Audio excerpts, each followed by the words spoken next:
are already fantasizing about something else. And you keep on fantasizing because you are actually looking for fulfillment within yourself. But not knowing this, you are searching outside for it through various illusions.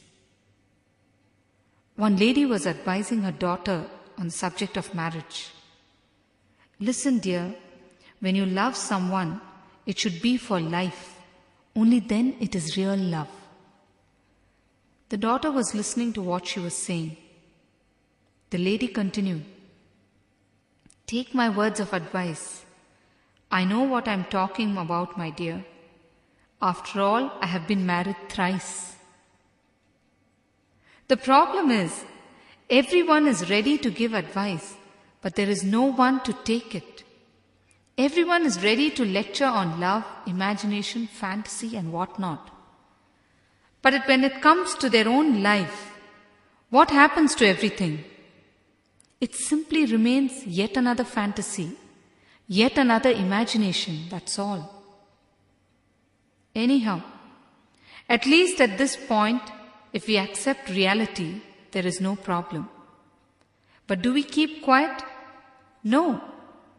We take out our brush and paints and try to paint the white back into green. We try to change the other person to suit our mental image.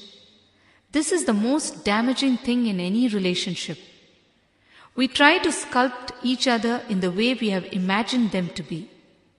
We try to possess the other and convert them into matter. We degrade energy into matter.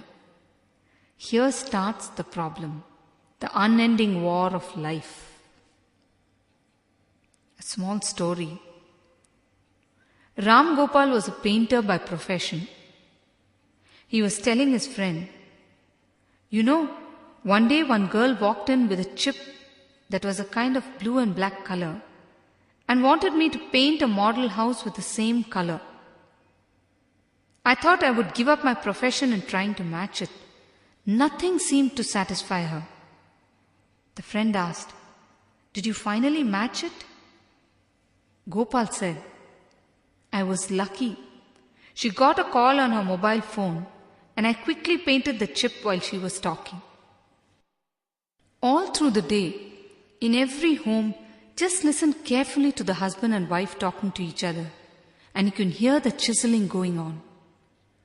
I think that for marriages, we can gift a chisel and hammer instead of the sacred thread or wedding ring.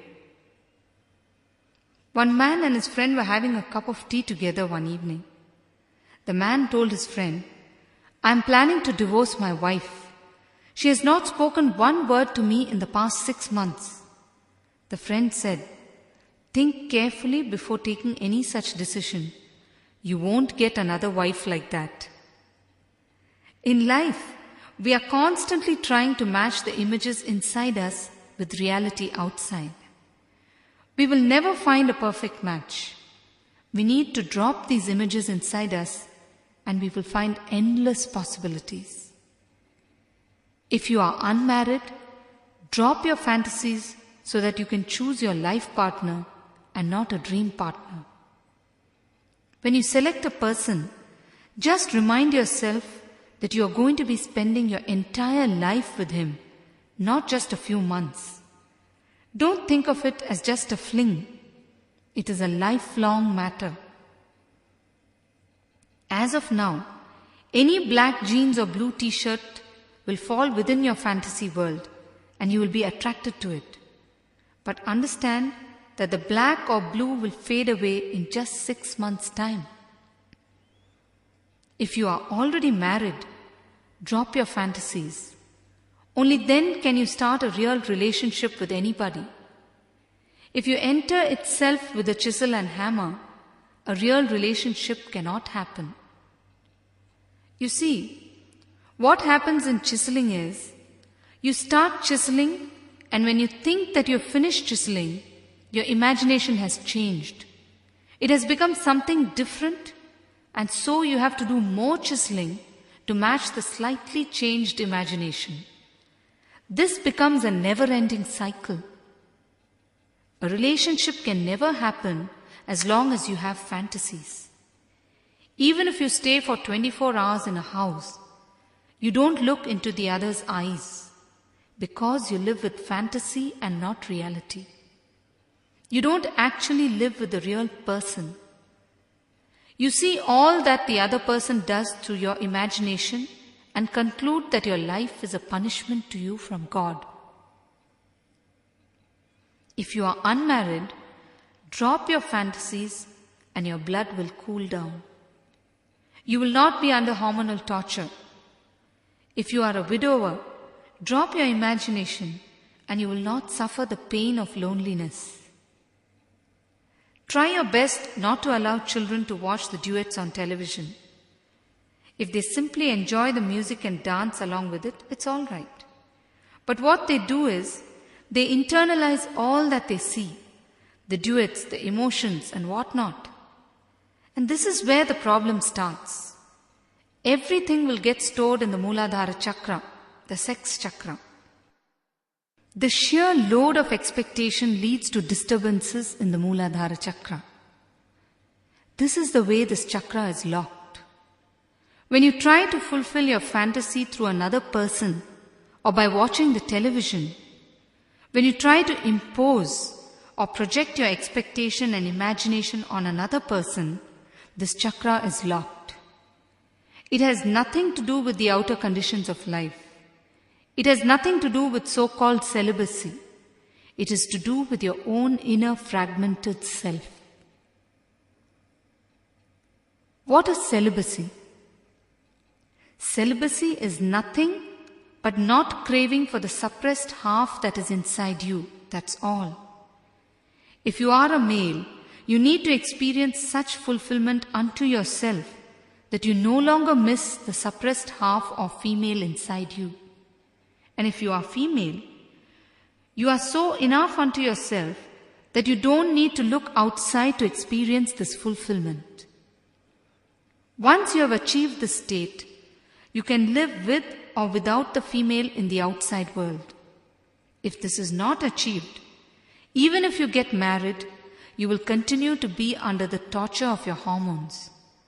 Your hormonal torture is nothing but a yearning for the fulfillment that you are actually supposed to get from within, not without. When you achieve this fulfillment, whether you are married or not, there will be a peace in your mind. It is then that you can be a celibate even in married life. This is true celibacy. Instead of this, people go out of their way to become celibates and become more suppressed and neurotic. Do you all follow what I am trying to say? Anyone wants to clarify anything? Swamiji, we don't even realize that we are carrying an image inside. Yes, because we have never looked in. We go everywhere but inwards. Do you know, up to 80% of our energy is locked in this chakra. This chakra doesn't even need to be energized. It simply needs to be opened and activated, and the flood of energy flowing from it can transform your whole life. If you look deeply inside yourself, you will understand that you are suffering because you always feel there is some mismatch between what you see and what you want to see. This what you want to see is the image that you are carrying inside. At least from now on, try to watch with awareness the play of your mind in whatever you see. Try to catch the scenes as they are before your mind steps in and passes judgment on them. You will then see how subtly and seamlessly your mind plays in whatever you see, causing you to believe that there is something always wrong with what you see. In Sanskrit, there are two phrases that teach us reality: Drishti Shrishti and Shrishti Drishti. Drishti Shrishti means seeing the world as it is, taking it as it comes, to welcome what is as reality. Shrishti Drishti means seeing the world as we would like it to be, through our own colored lens, through our fantasies.